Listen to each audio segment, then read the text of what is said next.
Word from the Exarch. All is set on his side, and we may proceed when ready. Well, we have sufficient stone for our needs. Likewise, preparations for the imbuing have been made according to thine exacting instructions. Then you need only say the word. Let us begin. See that everyone is in position. We shall catch Vorthri, mountain and all.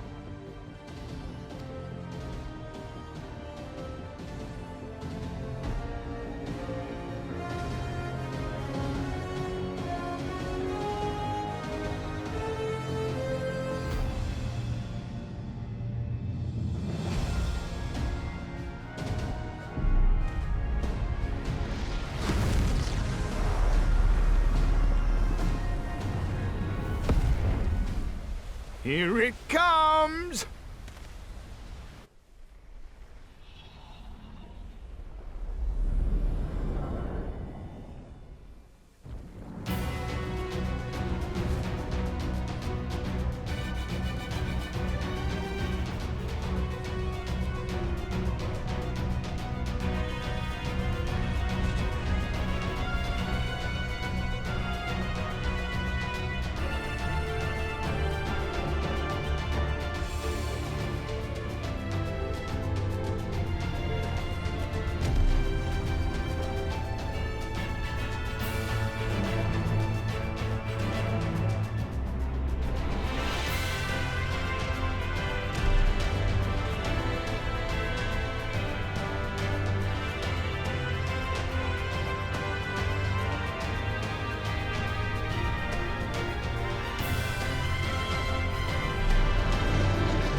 Yes, yes! You've not lost your touch, you clever old bugger!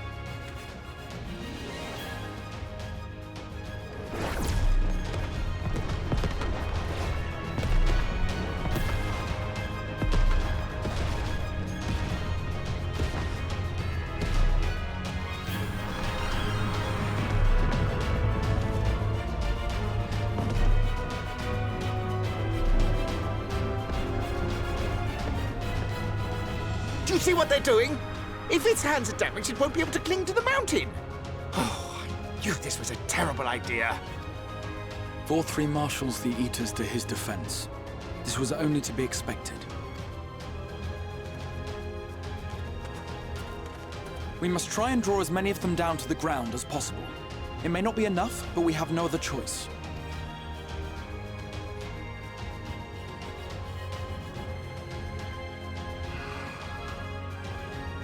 Is that?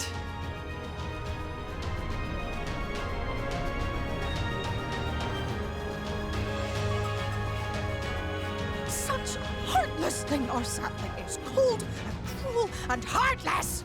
Summon us in times of need, we expressly said. Yet what should we find but the final battle joined without so much as a whisper of our name?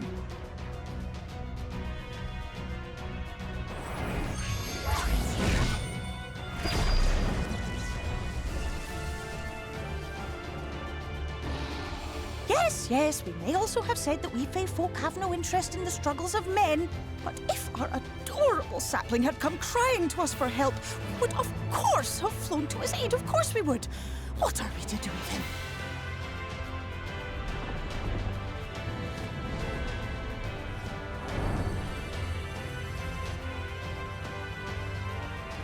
We are so very, very sad. You will play with us. Cheer us up again!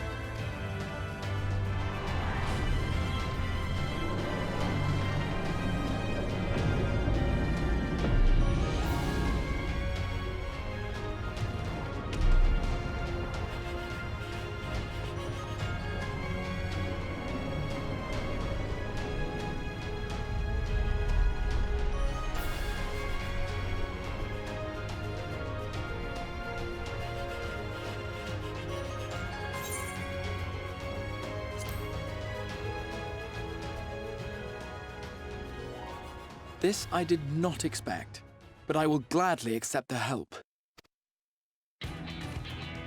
I will send word to Y'shtola and the others. Join them at the foot of Mount Gulg and be ready to make the ascent.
The end is near, my friends. We have found Vorthra's hiding place. Unrepentant villains! Will you not be satisfied until you have brought disaster down on your own heads?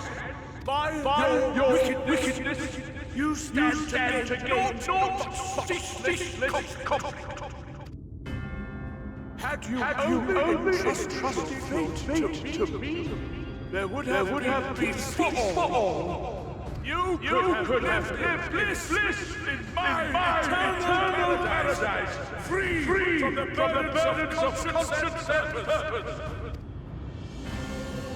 Peace assumes many forms, and I do not doubt that you considered yours well worth the cost. I was even prepared to believe that the end might justify the means. Ignorant as I was, I had hoped that you might mend your ways and join hands with us. That we might strive together for the happiness of all. But no more. Your actions cannot be reconciled with your words. Peace for all, you say? Yet when you were threatened, your first act was to sacrifice your own people in order to save yourself. If your paradise can be rebuilt so long as you alone survive, it exists not for the people. It exists solely for your twisted pleasure. Hear me, Vorthri. The people won't submit to your will, for we each have our own. I made a promise to a noble soul, a woman who saw fit to entrust me with her legacy, and I mean to keep it. Everyone who stands with us has something precious, something that they cherish and would die to protect. They know their own hearts, They know what they want for this world. And by lending their strength to our cause, they have spoken. No matter how hard you may try to bend the world to your will, we will never yield! Silence!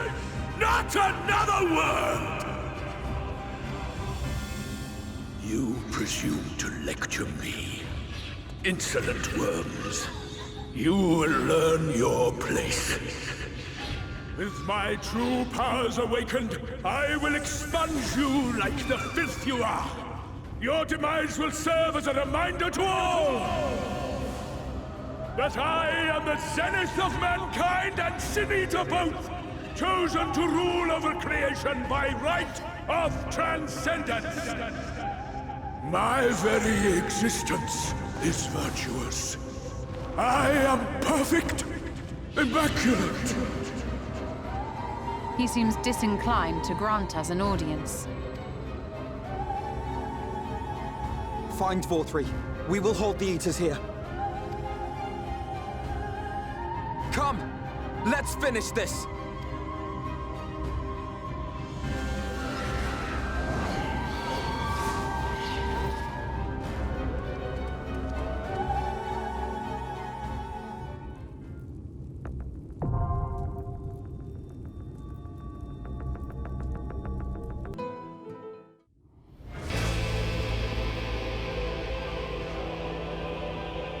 Are you so determined to die?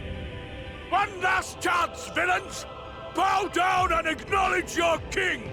Your god!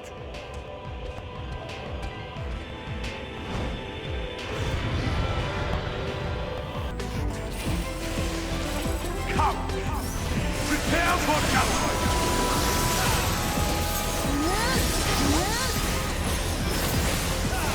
This will be a mercy!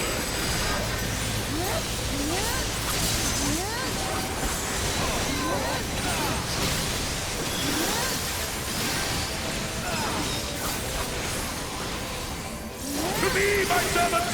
Feast upon these villains and their foul sins!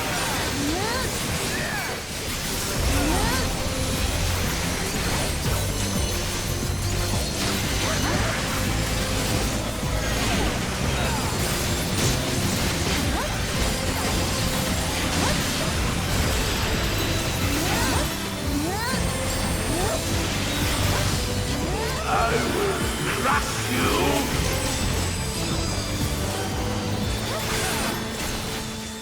Fine, if you refuse to die! I will strip you of the illusion of will!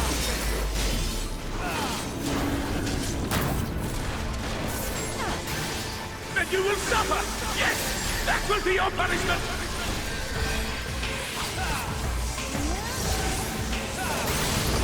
Receive of me my blessing and rise higher!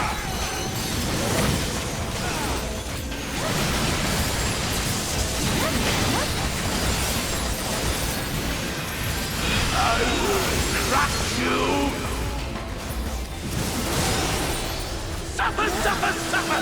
Suffer and know your folly!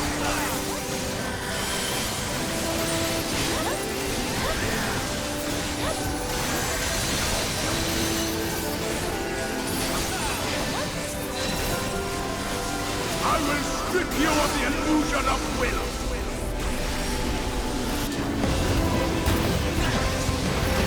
You!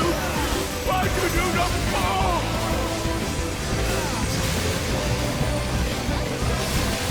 Why? Why?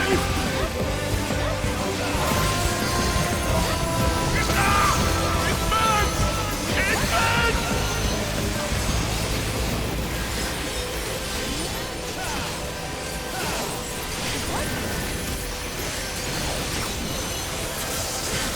What?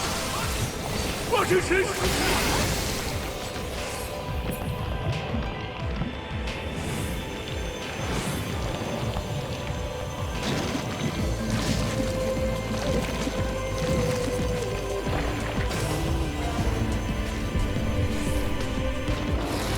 The lights emet-selch is within me!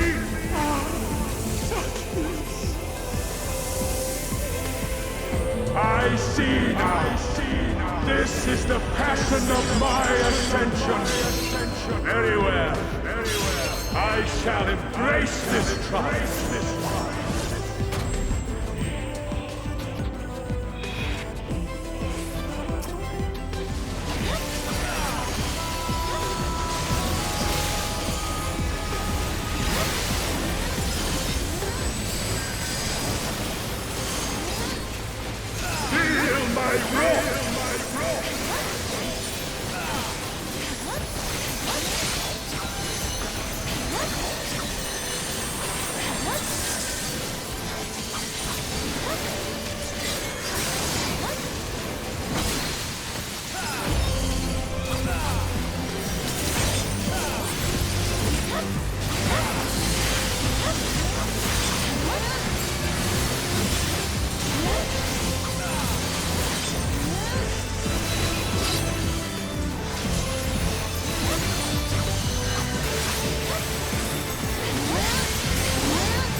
Shall excise the sin of your existence!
Atone with your life!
your place!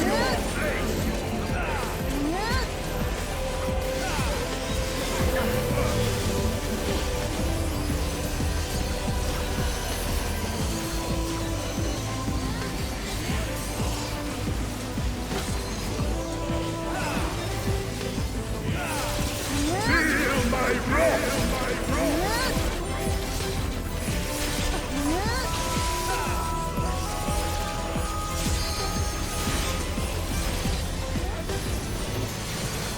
Atone with your life!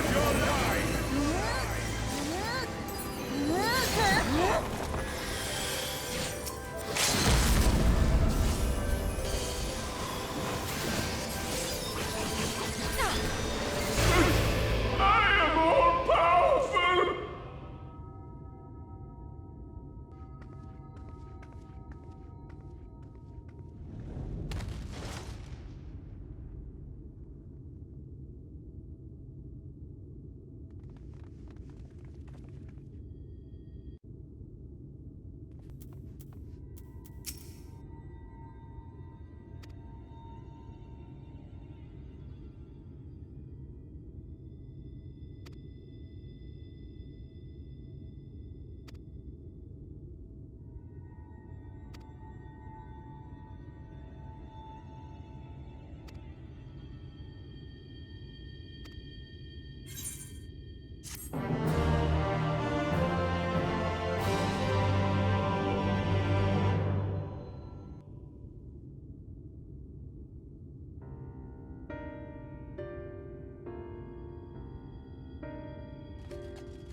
Why am I cast down? But it is you who are the villains. Father told me that I am hope. I am righteousness. That I am a god. That is why I was born. As man and sin eater both. I kept the people safe. They respected me. Worshipped me. How can this be? I should be the one looking down at you.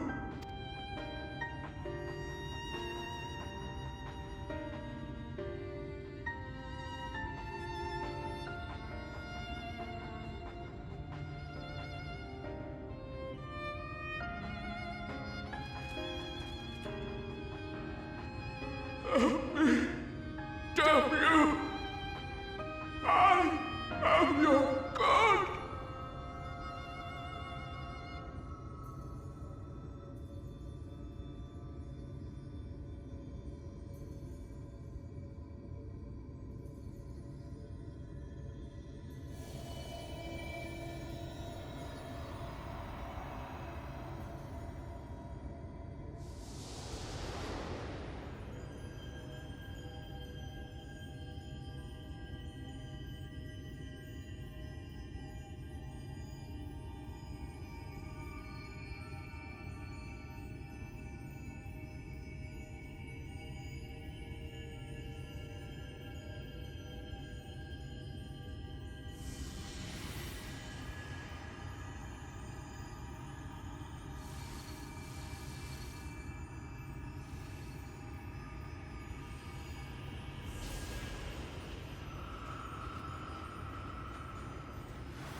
Look! The sky!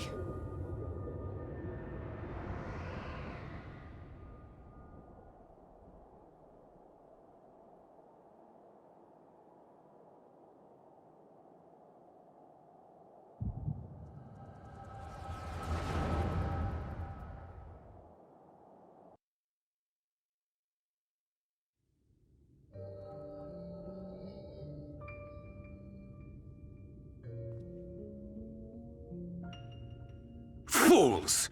Were it not for my decisive action, the whole city would have been overrun, razed to the ground. Yet they dare to complain about casualties? Spare me. I'll wager they were put up to it by those wretches who seek to usurp me. They're stirring up the citizenry. But if they think I will yield to the likes of them, they are gravely mistaken. To be subjected to such deplorable treatment, such ingratitude. You have my sympathies, sir. You do so much good for this city, and you could do so much more were you not surrounded by fools.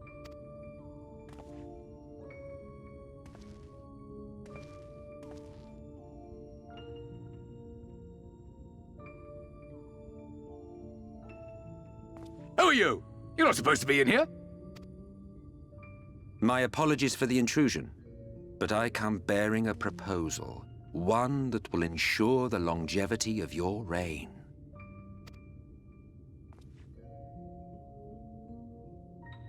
But give me the word, sir, and I will bring hither a Light Warden. By giving its power to the babe within your lady wife's womb, we shall create a transcendent being. A king to rule over all. And as sire to the king, your authority will never again be in question.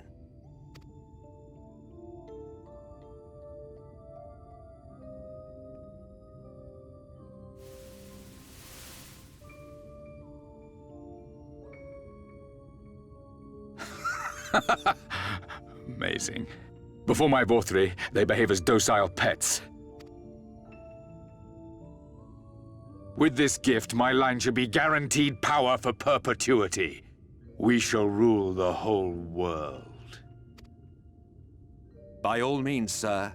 United under Yulmor's banner, men will cease fighting and abandon their ambitions.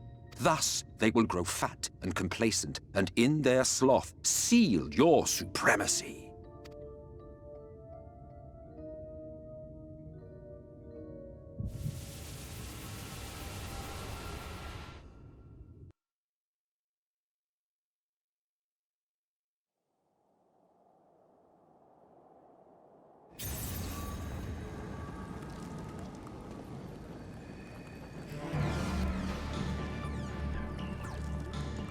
Are you all right? Say something!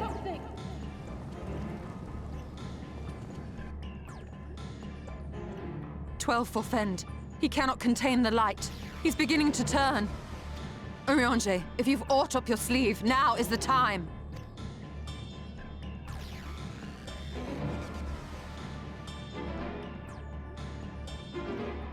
It's changing back.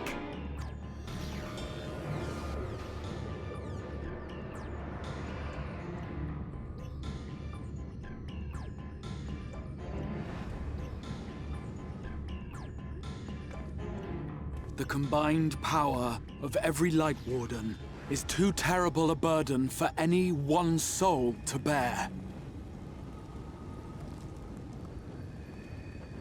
And so I shall relieve you of it.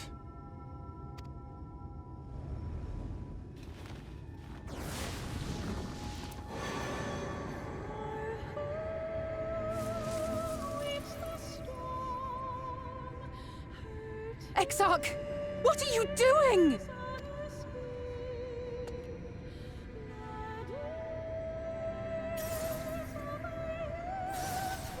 I will channel this profusion of power to the Crystal Tower and use it to travel to other worlds.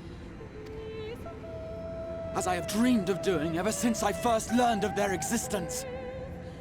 Who would choose to remain here in this dying realm when they might go elsewhere and begin anew? Not I. And thus did I use you. No, I don't believe you. It doesn't make sense. Damn you! We won't let you do with him as you please. Do not interfere! Please, I beseech you all, let him go!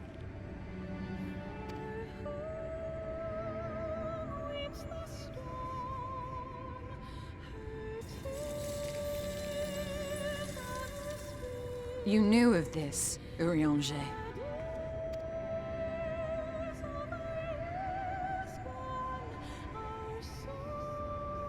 'Tis all a fiction.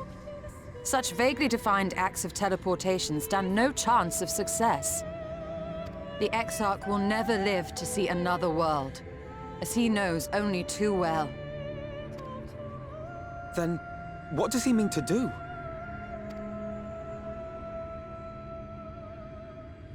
He means to take the light with him into the rift, where he will die.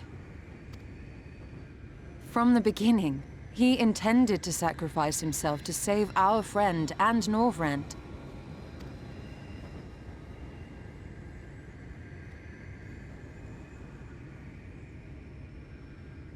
At journey's end, an opportunistic thief makes off with the hero's prize. A paltry way to end a chapter, I concede. Yet your tale will continue, and my role in it will scarcely be remembered.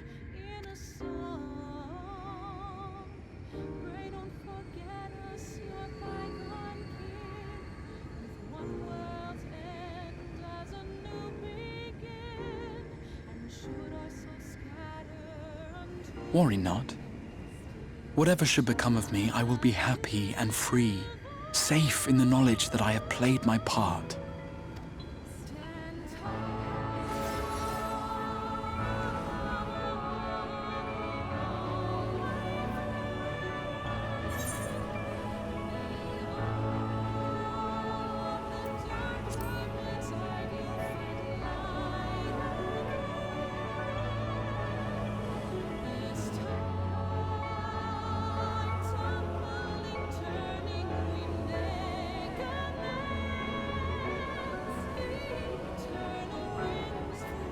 Thank you for fighting for this world, for believing.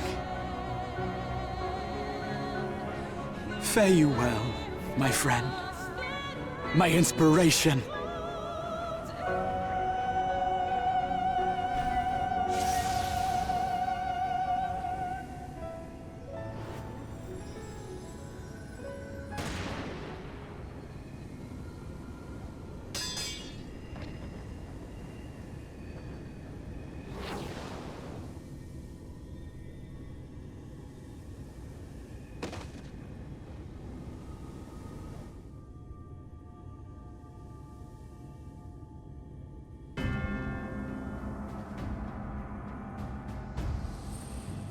Only those who possess the royal eye of the Allagan Imperial line are capable of controlling the Crystal Tower. Such individuals do not exist in the First. Therefore, in all likelihood, the Exarch arrived here with the tower. This much I had surmised, yet I could not discern his grand scheme. To think that he went through all this trouble for the sake of a single hero. It's almost admirable in its absurdity. Alas, it is not your grand scheme that will succeed, but ours.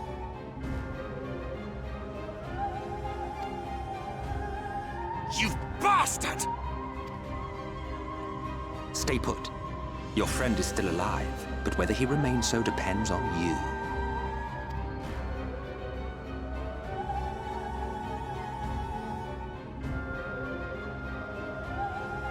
What a disappointment you turned out to be. I placed my faith in you. Let myself believe that you could contain the light. But look at you now. Halfway to becoming a monster. You are unworthy of my patronage.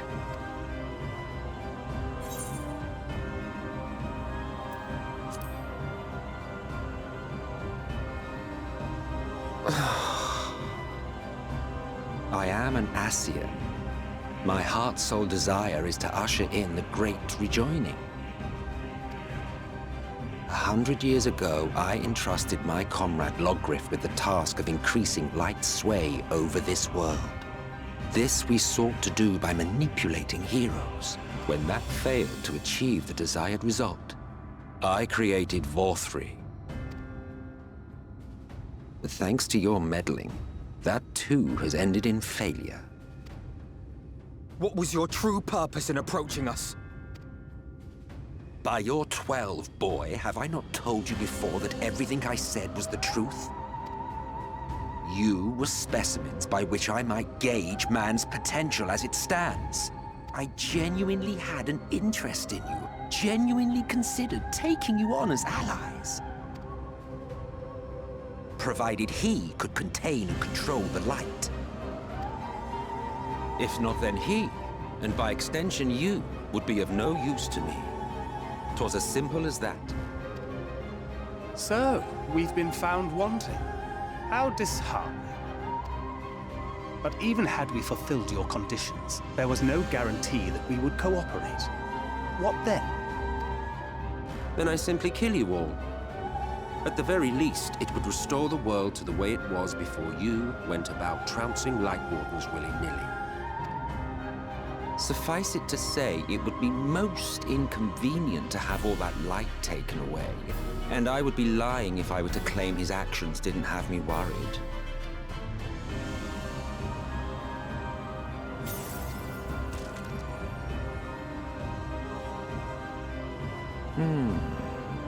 You still retain your form and your senses. But you have all but become a Sin Eater. Whether you will it or no, your mere existence will serve to engulf the world in light. Those in your company will likewise turn into Sin Eaters, and in time you will succumb to your base instincts and hunt innocents to feast on their sweet, sweet ether. Those few with the will left to fight may rise up against you. But before your absolute might, they will quickly know despair. There is no hope. We are finished. Mankind is finished. Ah, the irony. What Forth-3 achieved through bliss, you achieved through despair. But I have overstayed my welcome. I shall look forward to seeing you bring the world to its knees, hero.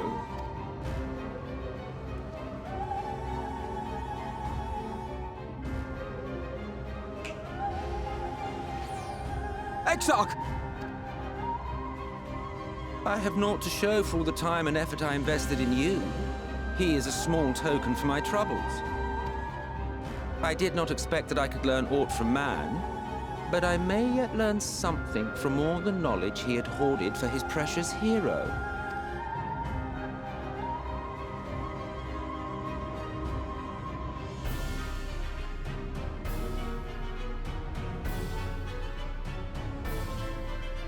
I pity you, I do. Your friends are now your foes. If you do not kill them, they will kill you. When it all becomes too much to bear, seek me out at my abode in the dark depths of the Tempest. There, you may complete your descent into madness, with some dignity, far from prying eyes.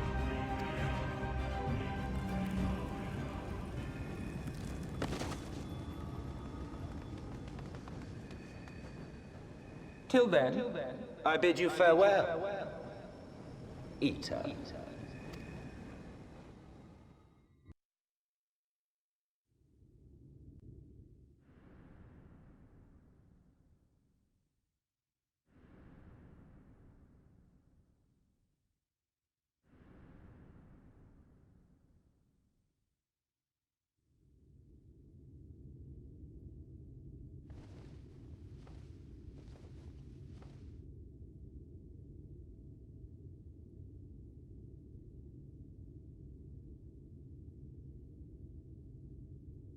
Ah, finally.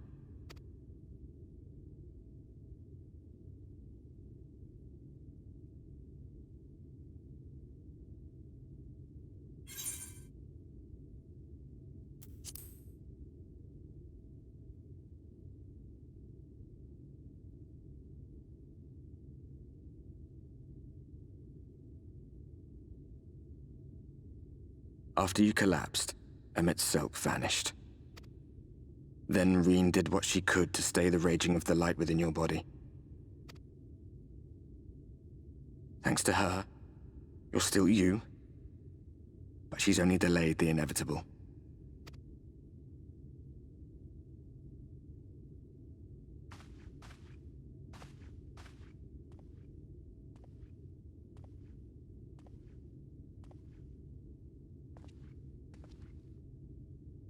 You're not going to like what you see, but you still need to see it.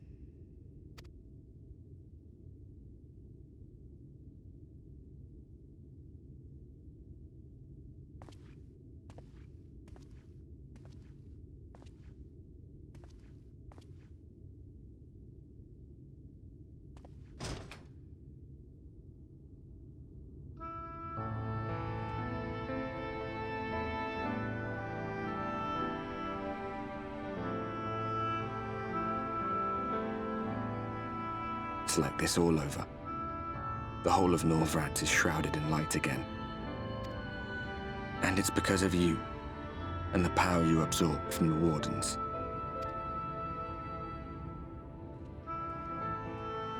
No one knows but your friends. When they carried you down from the mountain, they told everyone waiting below that they didn't understand why the light had returned. And now they're out there trying to allay the people's fears, while searching for a way to save you.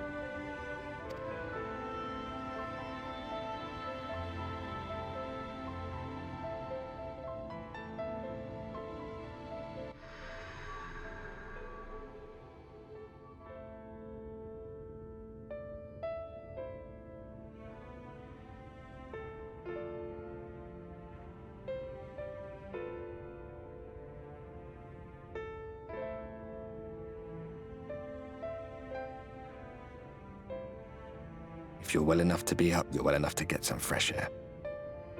Better that than stewing in here. Go on. Go.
The people of this city have spirit, I'll give them that. They've not lost the will to fight.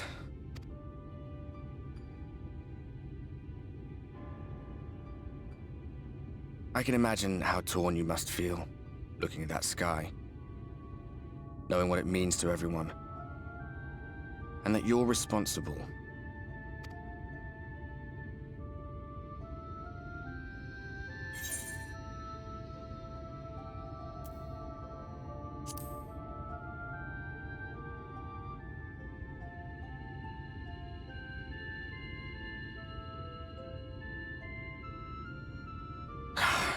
Neither can I, to be honest.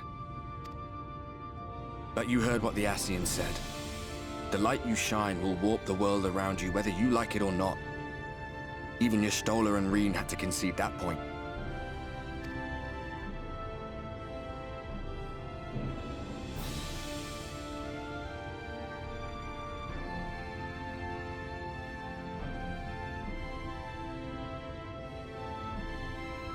You're in a corner, and there doesn't seem to be any obvious way out. But that doesn't mean it's over. However hopeless it seems, you haven't lost yet.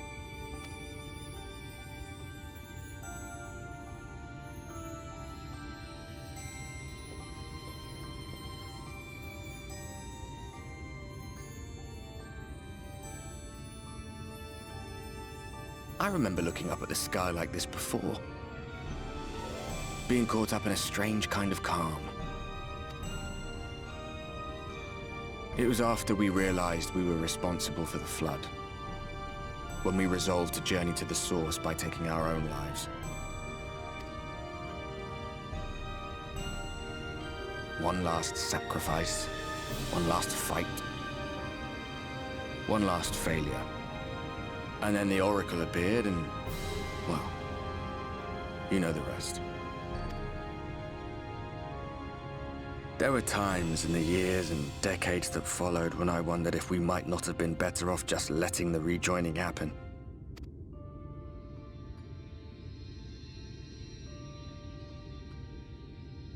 That we'd made one last mistake. But seeing that giant Talos stir to life cured me of any doubts I still had. Always we took the burden of fighting upon ourselves. That's what heroes do, isn't it? So we never had the chance to see anything like that. Our people coming together as one.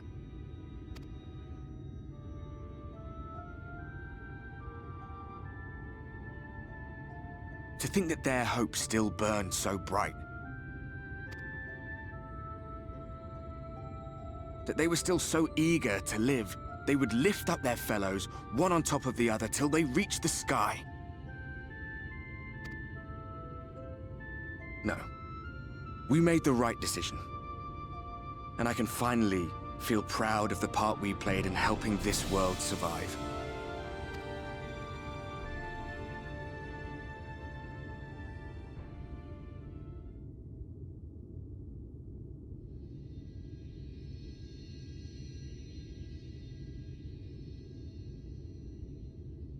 Well, come on then.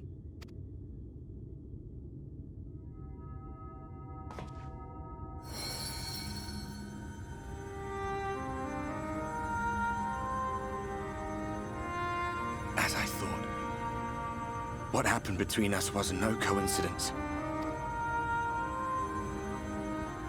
My story may be finished, but the fates have gifted me a minor role in yours.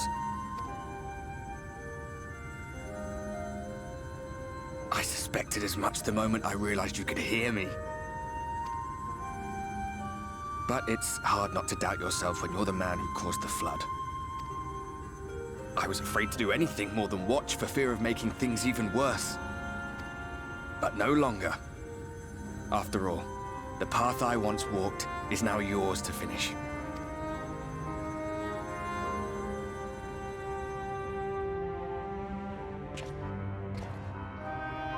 For what it's worth, I cast my lot with yours. If you need a push, I'll be right there behind you. If you lose control, I'll do my best to stop you. So, let us be about it, hero.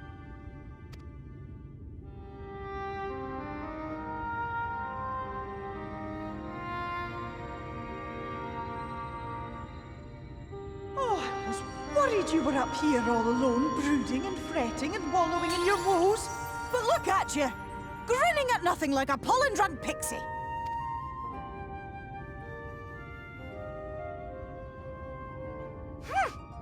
Look at what you've done to your ether. It's a mess. And you have cracks running all through that pretty soul of yours. My poor little sapling. Whatever am I to do with you?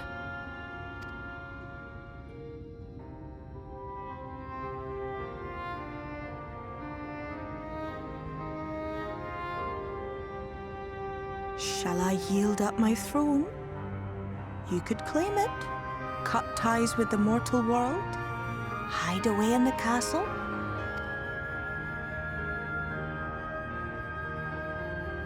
It won't fix the problem, but would it really matter?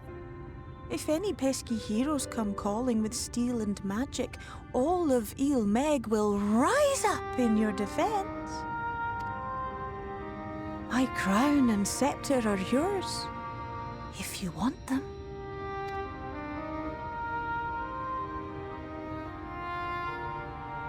What? Don't give me that look.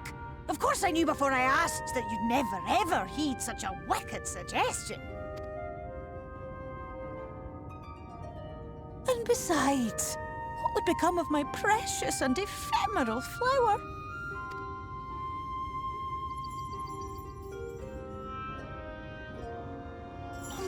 Dear beloved sapling, you are lost, confused, and have precious little time to gather your wits. Your kind is always so preoccupied with what lies ahead, and so we muddle your vision with fog and glamour. But such trickery is easy to see through. Stand very, very still.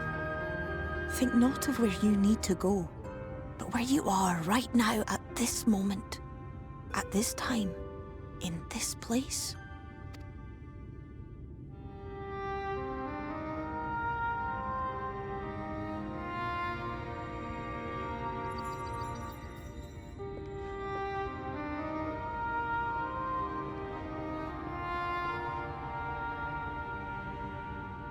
Our cairn of crystal. From shadowed hood he watched you go, his ruby eyes with warmth aglow. See yourself as he saw you, and that shall be the clearest clue.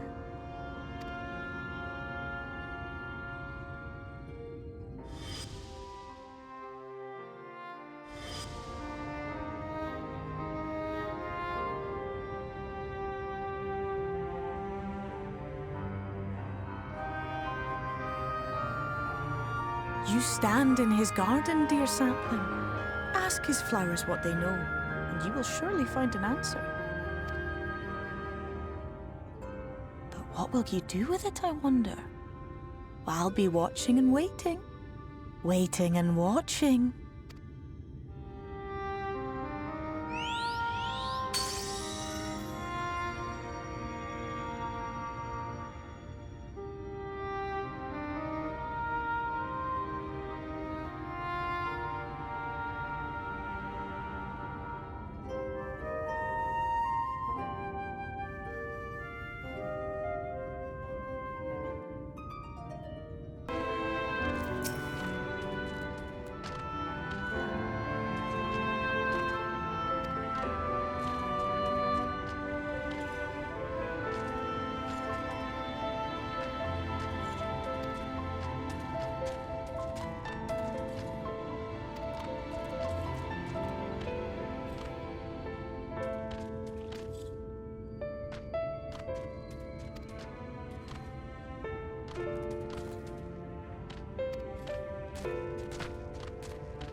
I have unlocked the door to the umbilicus. You are free to enter.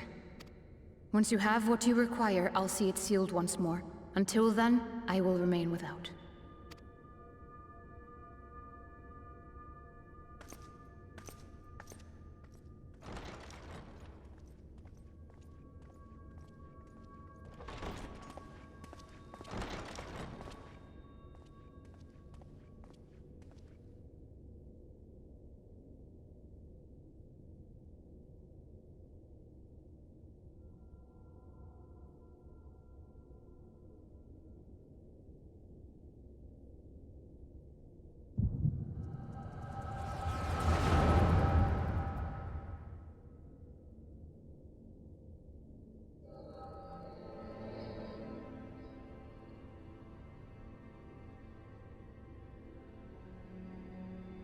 A moment to collect my thoughts, I prithee.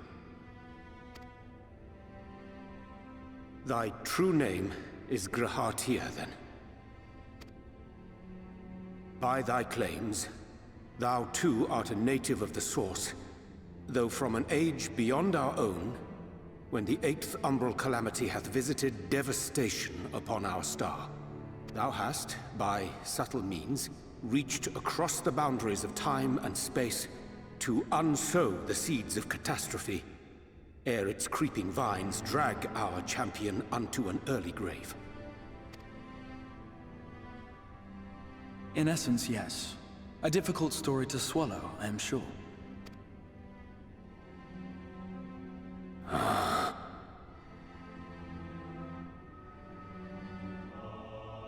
I doubt not the veracity of thy words, not the account of thy coming, nor that of the fated calamity. Yet my mind straineth still to apprehend the enormity of this tale. Wouldst thou favor me with a gradual unfolding of its chapters? Certainly. But where to begin? I should start with those great minds who survived the calamity. Sid Garland being perhaps the greatest. In hopes of staying the unending tides of war, he and his fellows pursued all manner of possible solutions. One of these was rooted in a theory which unified several fundamental principles discovered over the course of the Warrior of Light's adventures. It proposed a method by which one could enter the River of Time, traverse the rift, and leap between worlds. Perfecting that idea, however, was a work which consumed their lifetimes.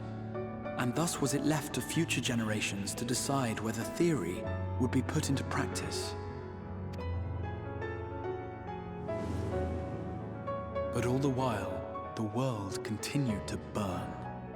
Hope was a feeble outpost, beset on all sides by thievery and misery and murder. People cried out in despair. There is no hope. We are finished. Mankind is finished. Then others raised their voices in answer. Though we be beyond salvation, those who came before may yet be saved. We will forge a crossroads and pave the way for a different future. By the wisdom of our forebears, we will prevent this calamity from ever having come to pass.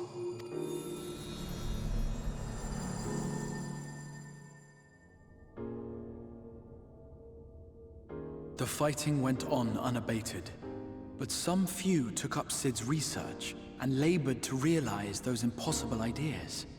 After 2 centuries of labor, their descendants finally succeeded in awakening the Crystal Tower, an integral part of the process, and, in doing so, roused its caretaker, me.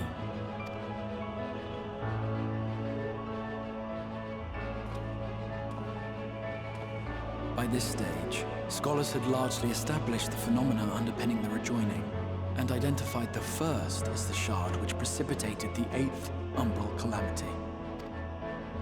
This grand structure was already capable of storing the energies required to attempt the translocation.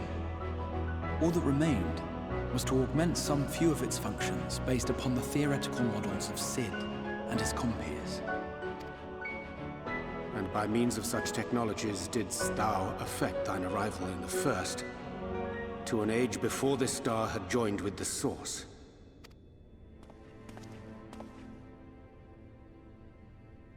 Some while before, as it turned out. 'Tis all but impossible to predict how time will flow between one world and the next, and we missed our mark by almost an entire century. But this only worked in our favor. The Sin Eaters could not be defeated without the blessing of light, and summoning the only man who might stand a chance against them would require decades of preparation. An undertaking of scarce credible endurance. That thou hast kept thy plan from falling into disarray these many years bordereth on the miraculous. Yet howsoever history be rewritten, thy present self was shaped by events which followed the calamity. Should said catastrophe be averted, the very skein of thine existence will unravel. Surely thou hast foreseen this. I am aware of the consequences.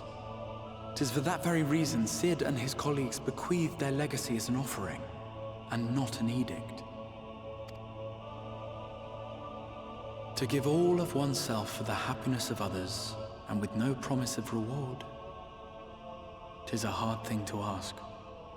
Harder still for those condemned to survive in a world which pitted brother against brother. Indeed, you are right to call the execution of this plan miraculous, though the force which held it together was nothing so inexplicable. It was him. The warrior of light has been our unbroken thread.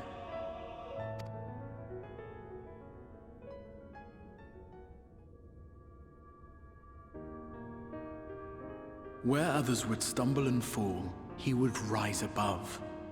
Where others would break and run, he would carry on. The warrior of light's tale is one of unyielding bravery. To tell it was to feel courage. To hear it was to feel hope. It was a breath of inspiration in an age of suffocating shadow. In the histories of a fallen nation was our hero hailed as its greatest ally.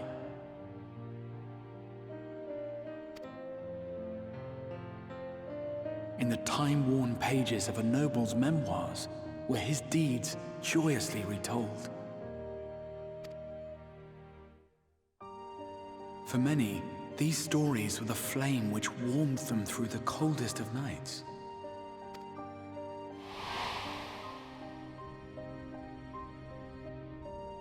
And so it should come as little surprise that the plan found no shortage of volunteers, concerning as it did the warrior of light himself.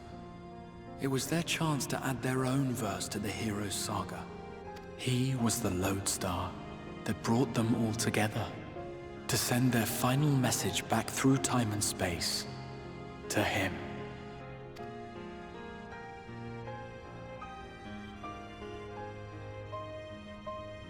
The light of your legacy was our torch in the darkness. Burn bright again and live.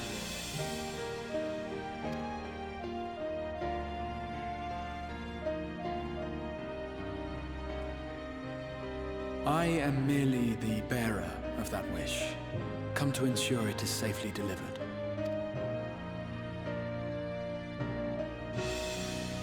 Wherefore sharest thou this burden with me and no other? What wouldst thou have me say? That you will be my accomplice? 'Twas you yourself who convinced me of your suitability when you spoke of how you learned of the Flood, and of your part in arranging Minfilia's journey to the First. Your actions showed uncommon resolve. 'Twas clear you were committed to the cause of saving this world. I knew I could trust you to choose the right path forward, even if that choice came with a heavy price. What price?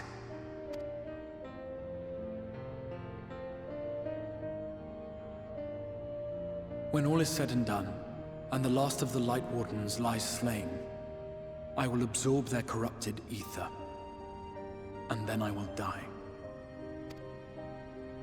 Knowing what I know of your companions, not to mention your champion, they will try to stop me, but in saving one, they would save none.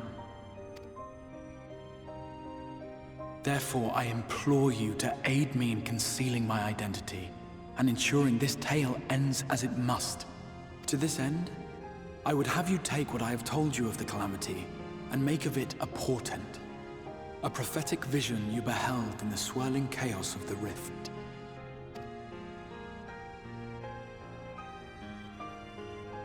Is this truly thy wish?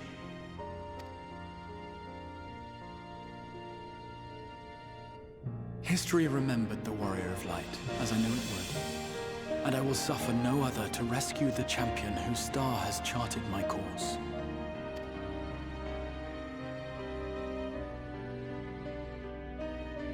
I will see this tale to a happy end, my friend. There has been enough tragedy.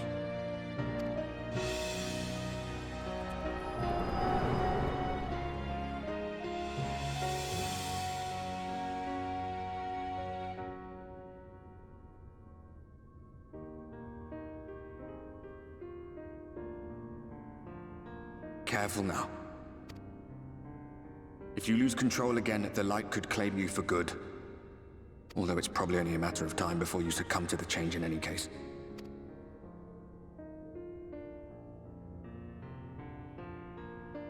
What do you mean to do?